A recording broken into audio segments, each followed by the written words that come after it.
बिल्कुल सही हूँ। इसके बाद में भगवान उनको बहुत सुंदर ढंग से समाचार कर रहे हैं और कहते हैं, मित्र बताओ सब ठीक ठाक है ना, सब कुछ ठीक से चल रहा है, कैसे साधन भजन चल रहा है, भजन में कोई कठिनाई तो नहीं है ना। सुदामा कहते हैं, नहीं मित्र सब कुछ ठीक है, समय से प्रसाद पाते हो ना, खाने को मिलता है ना, लग रहा है कि तुम समय से खा नहीं पाते हो इसीलिए दुबले हो रहे हो। सुदामा जी कहते, नहीं मित्र तुम्हारी भाभी है प्रसाद बनाती है। भगवान के भाभी, तू क्या विवाह कर लिया क्या? सुदामा जी कहते, हाँ मित्र विवाह हो गया। तो कृष्ण कहते, अरे तू मुझको बुलाया नहीं, बुलाना चाहिए ना। सुदामा जी कहते, क्या बताऊं मैं बुला नहीं पाया।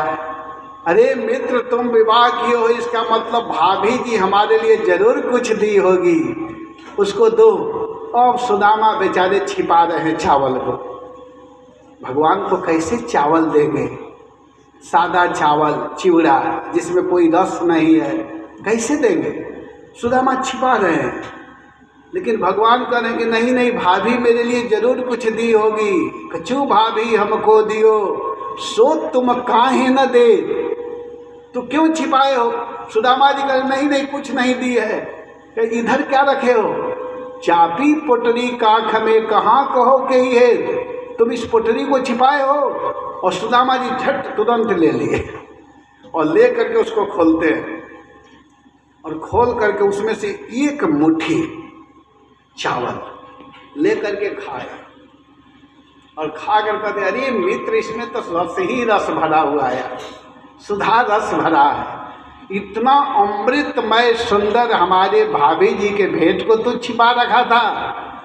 एक मुट्ठी खाए और फिर दूसरा मुट्ठी जब ही लेने के लिए चले, उसी समय रुक्मिणी जी हाथ पकड़ ली। भागवत में यही वर्णन है। सकृत माने एक बार केवल भगवान खाए, दूसरा मुट्ठी जब ही लेने के लिए चले, उसी समय रुक्मिणी हाथ को पकड़ लेती है। कहते बस, रुक्मिणी जी समझ नहीं हो, लक्ष्मी जी हैं, समझ नहीं कि बस हो गया, दूसरा खाएंगे तो 16,108 हम पत्नियां ये सब जो बैठी है कहाँ जाएंगी, हम लोगों के लिए भी तो रहना चाहिए। भगवान रुक गए। सुदामा जी कुछ नहीं समझ रहे हैं क्या हो रहा है। अब सुदामा जी कहते हैं कि अच्छा मित्र तुम अपना समाचार बताओ, क्या हालचाल है? इतना भीड़ जो है ये सब कौन है, इतनी स्त्रियां यहाँ कैसे आई हुई है? तो हंसते हुए भगवान कहते हैं, ये सब तुम्हारी भाभी है, सब मेरी पत्नियां हैं। भगवान कह रहे हैं। तो सुदामा को, ये सब तुम्हारी पत्नी है? तो हाँ